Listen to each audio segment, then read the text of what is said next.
Hello everyone, welcome back to my channel. We're not doing a video today, I'm just sharing my opinion with you guys and educating.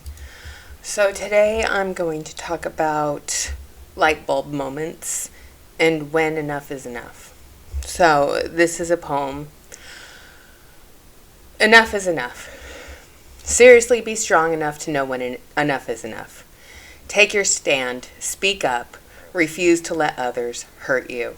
Throughout your lifetime, some people will discredit you, they will disrespect you, and they will treat you poorly for no apparent reason at all. Don't consume yourself with trying to change them or win their approval, and don't make any space in your heart for them. Don't make any space in your heart to hate them. You shouldn't hate people who are doing that, but we'll dive into this. You don't have control over what others think about you, but you do have control over how you decide to internalize their opinions. Leave them to their own judgments. Let people love you for who you are and not for who they want you to be. Or let them walk away if they choose. They can't harm you either way. It's their understanding that is faulty, not yours. All right, ladies and gentlemen, because there is one gentleman, I just want to come out and tell you how proud I am that you have said enough is enough. And that you have owned up to the fact that that light bulb moment came on and you didn't turn it off. And you just listened to you instead of what everyone else was saying. All right, so I'm going to go over this sentence by sentence. Seriously, be strong and know when enough is enough. It's hard to admit when you've made a mistake. Okay? It just is. It's hard to admit that. It's hard to own up to that. I've been there. I get it. Okay? When you take a stand and speak up and refuse to let others hurt you, I have also taken a stand and I refuse to let multi-level marketing companies hurt me or anyone else. So I speak up and I refuse to let them shut me up. Okay? And throughout my lifetime, I have been discredited, I've been disrespected, and I've been treated poorly for no apparent reason at all. Now, I'm going to share something with you guys, and this is just so you understand where I'm coming from, okay? So I was raised in the Mormon church, Latter-day Saints church, okay? I was raised in Utah, all right? I was treated poorly because I was the fat girl. I didn't have a lot of friends growing up. I got along with everybody, and I was kind to everybody. I never let what people did behind my back affect me. I was like a duck. I just let it roll off. But when I was in my mid-20s, and this is before I met David, or early 20s, it was like 22, 23, I got engaged to somebody who abused me and hurt me. And when I called off that engagement and reported the abuse, I wasn't believed. No one believed me at all. Instead, the people in my singles ward, because I was single and I was going to church with a bunch of other single people, the people in my singles ward started to not talk to me, not be friendly to me. I was accused of being lesbian. I was accused of being a slut. I was accused of being a whore. And I was like, this is toxic. Just because I called off my engagement with someone who was physically abusing me, mentally abusing me, and raped me multiple times. Okay? I was the whore. And it's because the narcissistic pig that did these things to me told people these things. And they believed a man, because he was a man who held the priesthood, they believed him over me. And the Mormon church put me on probation and told me that I couldn't take the sacrament, that I wasn't allowed to hold a calling. Meanwhile, my abuser was up there blessing the sacrament, passing the sacrament. He was able to pray in front of everybody and show how wonderful and worthy he was, while I was sitting in the congregation being shamed. I had enough. It was after that, enough was enough. I was done. I was already on the fence about the Mormon church and the way they treated people in California during the Proposition 8 thing, but this is my enough is enough moment. So I left. I stopped going. Turns out, after I stopped going to church, he preyed on another lady, and they ended up getting married. The abuse continued, but he impregnated her because they were married, but he continued to abuse her. This young lady has ended up going into hiding and has a protective order, and the reason I know this is because it's a court record. And then he, my abuser, ended up making a little cult in Utah called the Knights of the Crystal Sword, and some of his cult followers kidnapped and sodomized children. I raised the red flag on this guy years ago, but nobody listened to me. And had they listened to me and taken my complaint seriously, those children probably wouldn't have gone through that. Okay? So, I'm just saying, patriarchy in the Mormon church kind of blows my mind. So, I was treated poorly for no apparent reason at all. It was because someone spread rumors about me. So, like I said, I've had it my entire life. I let it roll off my back.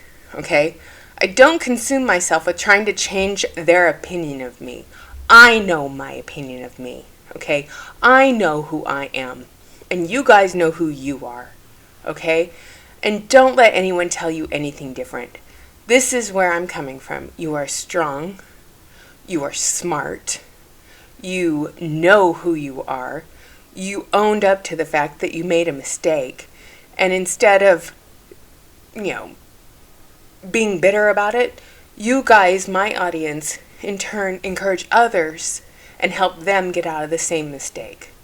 You're supportive, you're genuine, you're real, and I love that about you guys.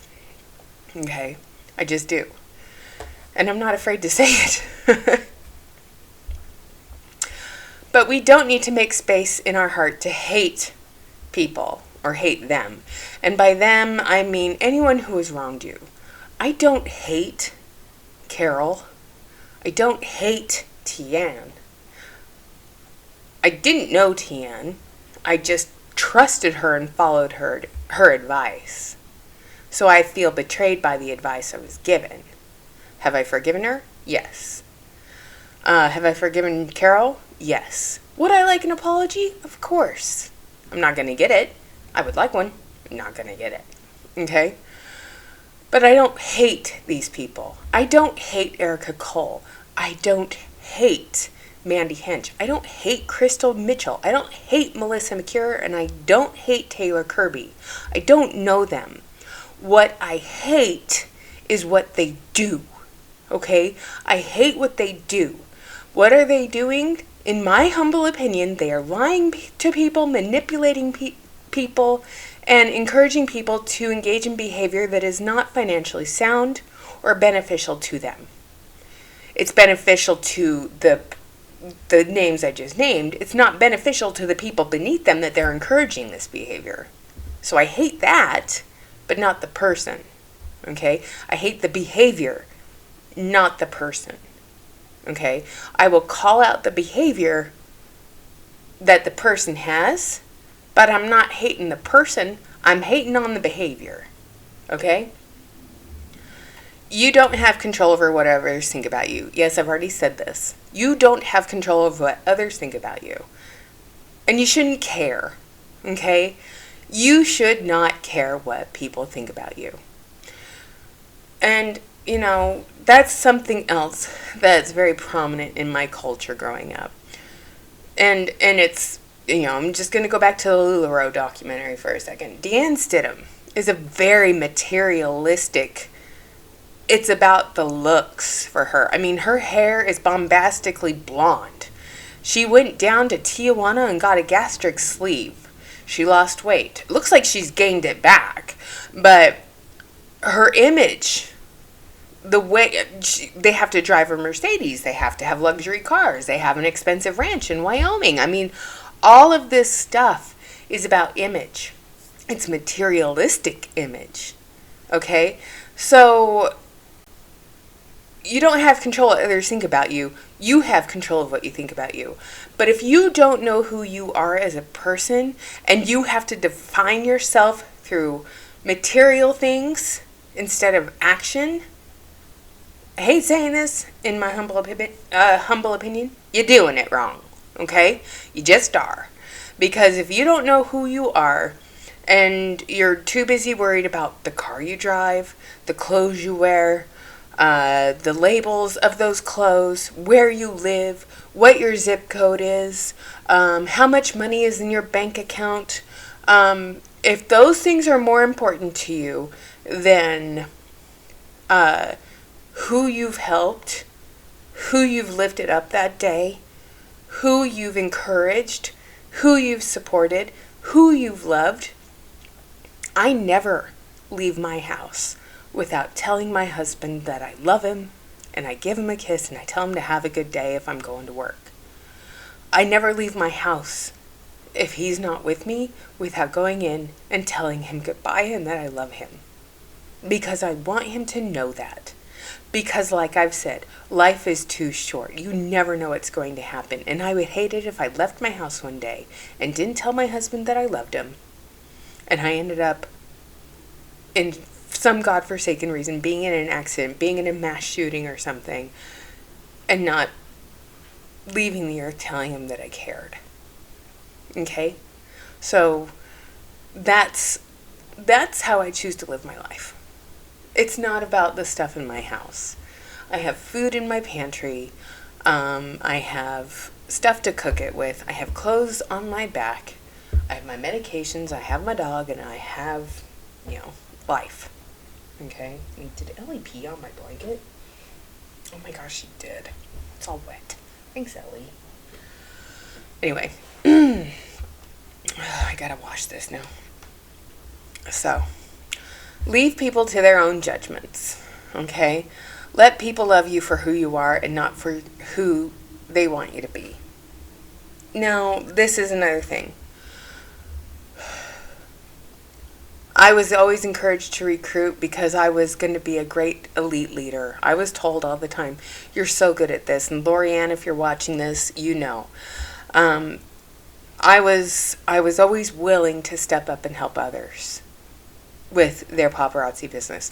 And Tian was constantly telling me, you should really push on recruiting. I think you'd be an excellent elite leader. But I didn't want to. I didn't want to put that kind of time and effort into it. Also, I didn't know what it meant at the time. I know now that she was trying to get me to recruit because it helped her, but, I didn't want to do that. Bullshit alarm's going off. 1, 2. Alright. So let people love you for who you are, not for what they want you to be. When I was young, back in the singles ward days, like I said when I was a kid, I was always fat. My grandmother, not my maternal grandmother, who I'm named after, but my other grandmother, was constantly judging me for how I looked. She didn't like that I was constantly fat. Every time I put something in my mouth, she would tell me how many calories was in it, how it was going to kill me. And she was always shoving salads down my throat. When I was a kid, I wasn't allowed to eat ice cream in her presence because it was too fattening. So she didn't love me for who I was, I felt. And I'm not speaking ill of you, Grandma, but if you did love me, you had a really fucked up way of showing it. Okay? Because I felt like I never lived up to your expectation of me. And it bothered me when I was a kid. So, if that's your love language, to be constantly judgmental, I'm sorry, but that's the wrong way to do it. And before I knew who I was, I let that define me, okay? But I learned through therapy and through taking the time to figure out who I was and what I wanted out of life, I learned that these people had no power over me. And that their judgments and their mean words were just that, words, okay? If I don't let it affect me, they're just words.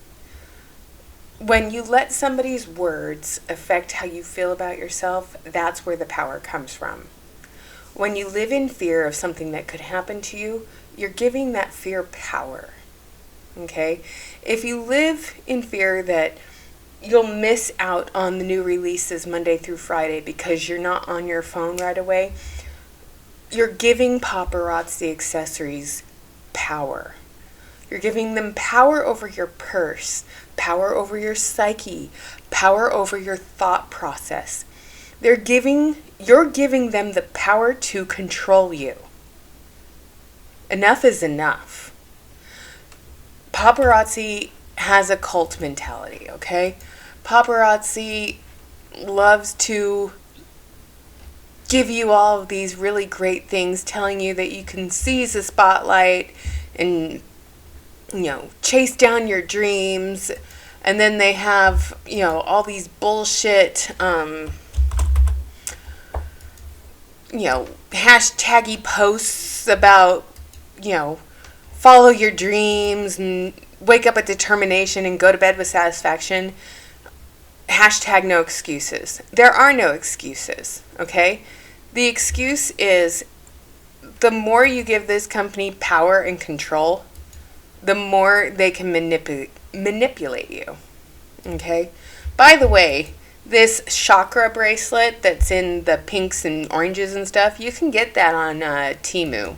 That was Crystal Roberts' Bring Back piece. Oh, look, it's a dragonfly piece.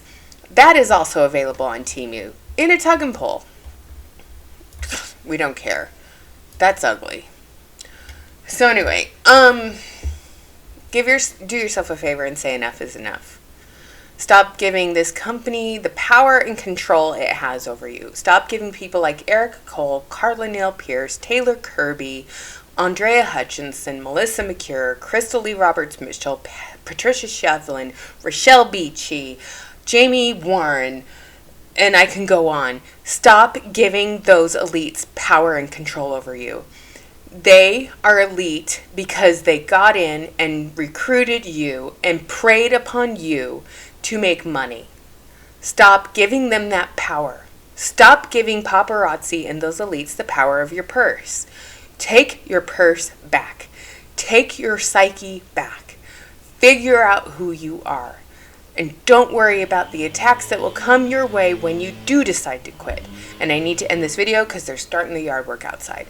So have a great day, you guys. Thanks for being here. Don't forget to like, comment, share, subscribe. Enough is enough. You're stronger than that. You're braver than that. You're smarter than that. And god damn it, you're amazing. So keep it up. All right, bye.